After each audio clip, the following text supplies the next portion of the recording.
नमस्कार, सप्ततारा न्यूजमध्ये आपले स्वागत आहे। आज बुधवार दिनांक 11 डिसेंबर 2024 न्यूज बुलेटिनमध्ये जाणून घेऊया आजच्या ठळक घडामोडी। येळकोट येळकोट जय मल्हार सदानंदाचा येळकोटच्या जयघोषात दुमदुमली अवघी मलवडी।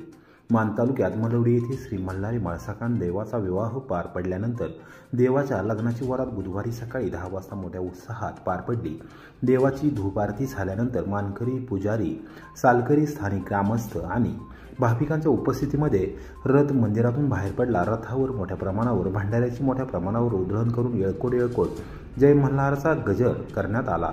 त्यानंतर रथ ग्रामप्रदक्षिणेसाठी मंदिरातून प्रदक्षिणा मार्गावर आला। त्याचवेळी ग्रामदैवत माता लक्ष्मीचा रथ देखील ग्रामप्रदक्षिणेसाठी सज्ज झाला। दोन्ही रथ रस्त्याने मानवी बळाच्या सहाय्याने ओढले जात होते। उत्स्फूर्तपणे भाविक येऊन रथ ओढण्यास हातभार लावत होते। यावेळी माता लक्ष्मीच्या रथापुढे जोगती, पोतराज, हलगी वादक यांचे प्रदर्शन उपस्थितांमध्ये उत्साहाचे वातावरण निर्माण करत होते। बँड, पथक, इतर वाजंत्री यांच्या धामधुमीत घोषणांचा जयघोष करत मल्हारी माळसाकांड देवाच्या रथाने परकंदी रोडहून आंधळी पाटीवर वळून मुख्य मार्गाने बसस्थानक परिसरातून पुढे जात ग्रामप्रदक्षिणा पूर्ण केली। यावेळी भाविक भक्तांनी मोठी गर्दी केली होती। दहिवडीचे सहाय्यक पोलीस निरीक्षक अक्षय सोनवणे यांच्यासह पोलीस कर्मचारी, पोलीस पाटील, स्वयंसेवक यांनी यात्रेत कोणताही अनुचित प्रकार घडू नये यासाठी चोख बंदोबस्त ठेवला होता। कोयना आणि धोम धरणाच्या जलाशयात केंद्र सरकारने ॲम्फिबायस प्लेनचा उपक्रम सुरू करावा। खासदार उदयनराजे भोसले केंद्रीय हवाई वाहतूक मंत्र्यांना निवेदन सादर। कोयना धरणातील शिवसागर जलाशयात आणि धोम धरणाच्या जलाशयात केंद्र सरकारने ॲम्फिबायस प्लेनचा उपक्रम सुरू करावा अशी सूचना साताऱ्याचे खासदार उदयनराजे भोसले यांनी मंगळवारी सायंकाळी 5 वाजण्याच्या सुमारास केंद्रीय राज्यमंत्री नामदार मुरलीधर मोहोळ यांना केली। हवाई वाहतूक मंत्रालयाला दिलेल्या सूचनात्मक निवेदनात खासदार उदयनराजे भोसले यांनी नमूद केले आहे की सातारा हा विविधतेने नटलेला जिल्हा आहे। प्रचंड पर्जन्यमान आणि दुष्काळी भाग अशा विरोधाभास वातावरणातील सातारा जिल्ह्यातील सातारा, जावली, वाई, महाबळेश्वर आणि पाटण हे तालुके दुर्गम आणि डोंगराळ म्हणून ओळखले जातात। जागतिक पातळीवर प्रसिद्ध असलेले महाबळेश्वर आणि पाचगणी हे 2 थंड हवेची ठिकाणी लाखो भारतीय आणि परदेशी पर्यटकांना साथ घालत आहेत। सातारा लोकसभा मतदारसंघातील या वैशिष्ट्यामुळे विकासात्मक पर्यटन आणि त्याद्वारे रोजगाराची प्रचंड संधी उपलब्ध आहे। महाराष्ट्र शासनाने जावली तालुक्यातील मुनावळे या गावात जलक्रीडा पर्यटन विकास साध्य करण्याचा निर्णय घेतला आहे। त्याची कार्यवाही सुरू केली आहे। तसेच शिवसागर जलाशयामध्ये जागतिक स्तरावरील पर्यटनाची योजना देखील मंजूर केली असून त्याचीही कार्यवाही लवकर सुरू होत आहे असेही निवेदनात नमूद करण्यात आले आहे। जल पर्यटन विकासाच्या जोडीला सुमारे 900 चौरस किलोमीटर अशा विस्तीर्ण शिवसागर जलाशयात आणि सुमारे 20 चौरस किलोमीटरच्या धोम जलाशयातून उड्डाण किंवा पाण्यावर उतरणारी सी प्लेन उपक्रम सुरू करण्यासाठी हवाई वाहतूक मंत्रालयाने योजना राबवावी। ॲम्फिबायस प्लेनचा उपक्रम राबवल्यास या ठिकाणी आपोआप नवीन रोजगाराच्या संधी मिळणार आहेत। केंद्र सरकारने नुकतेच मेघालय आणि आसाम राज्यामध्ये प्रायोगिक तत्वावर ॲम्फिबायस प्लेनची कार्यवाही सुरू केली आहे।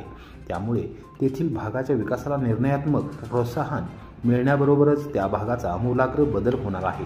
त्याच धर्तीवर कोयना धरणाच्या शिवसागर जलाशयात आणि धोम जलाशयामध्ये जमीन आणि पाणी असा उभयचर उड्डाण करणारे आणि उतरणाऱ्या अर्थात टेक ऑफ व लँडिंग सी प्लेनची सुविधा सुरू केल्यास विकासाच्या दृष्टीने चालना मिळणार आहे असेही निवेदनात नमूद केले आहे। यावेळी मंत्री मोहोळ यांनी तातडीने कार्यवाही करण्यात येईल असे आश्वासन देताना खासदार उदयनराजे भोसले यांची सूचना आम्हाला काम करण्यास उत्साह निर्माण करते। याबाबत मी स्वतः लक्ष घालतो असेही आवर्जून नमूद केले। या प्रसंगी प्रतापगड विकास प्राधिकरणाचे सदस्य काका धुमाळ, मध्य रेल्वेचा पुणे विभागीय सल्लागार समितीचे सदस्य ॲडव्होकेट विनीत पाटील आणि करण यादव यावेळी उपस्थित होते। यशवंतराव चव्हाण यांची पवित्र भूमी असलेला कराड शहर आणि परिसर झोपडपट्टी मुक्त करण्यास प्राधान्य। आमदार डॉक्टर अतुल भोसले पाटण कॉलनी झोपडपट्टी परिसराची पाहणी। महाराष्ट्राचे शिल्पकार स्वर्गीय यशवंतराव चव्हाण यांची पवित्र भूमी असलेला कराड शहर आणि परिसर झोपडपट्टी मुक्त करण्यास प्राधान्य दिले आहे। या संदर्भात मुख्यमंत्री देवेंद्र फडणवीस यांच्याशी चर्चा झाली असून उच्चस्तरीय बैठक घेऊन तातडीने संपूर्ण शहर व परिसर झोपडपट्टी मुक्त करणार आहे अशी ग्वाही आमदार डॉक्टर अतुल भोसले यांनी दिली। कराडचे माजी उपनगराध्यक्ष राजेंद्र सिंह यादव आणि प्रशासकीय अधिकाऱ्यांसमवेत कराड शहरातील महत्त्वपूर्ण परिसर असलेल्या पाटण कॉलनी झोपडपट्टी परिसराचे आमदार डॉक्टर भोसले यांनी बुधवारी सकाळी 11:30 वाजता पाहणी केली। झोपडपट्टीतील नागरिकांशी संवाद साधत त्यांनी समस्या जाणून घेतल्या। झोपडपट्टी वासियांचा पुनर्वसनाचा प्रश्न बरेच वर्ष प्रलंबित राहिलेला आहे। झोपडपट्टी पुनर्वसन केवळ गृहनिर्माणाच्या प्रश्नापुरता सीमित नाही, तर तो अधिक व्यापक आहे। त्यामुळे त्याचा सारासार विचार करून लोकांच्या जीवनमानात सकारात्मक बदल घडवण्यासाठी योग्य नियोजन केले जाणार आहे। दीर्घकालीन विकासात्मक दृष्टिकोन अंगीकारून याबाबत तत्परतेने सहकार्यशील राहू अशी ग्वाही त्यांनी दिली। झोपडपट्टी परिसराची पाहणी केल्यानंतर त्यांनी पत्रकारांशी संवाद साधला आणि आगामी काळातील वाटचालीबाबत भूमिका स्पष्ट केली।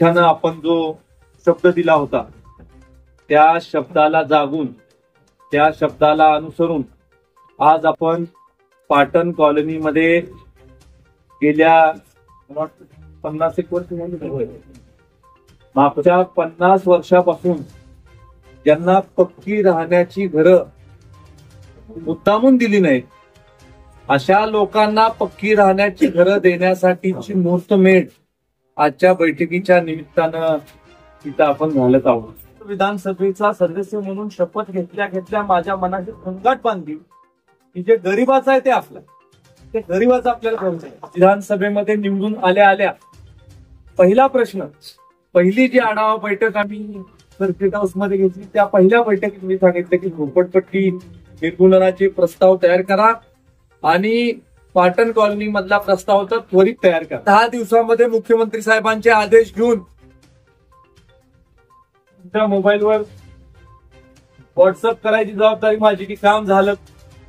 दहिवडी पोलीस ठाण्याची सातारा जिल्ह्यात पुन्हा एकदा बाजी, उत्कृष्ट कामकाजाबद्दल पोलीस अधीक्षकांनी केला गौरव।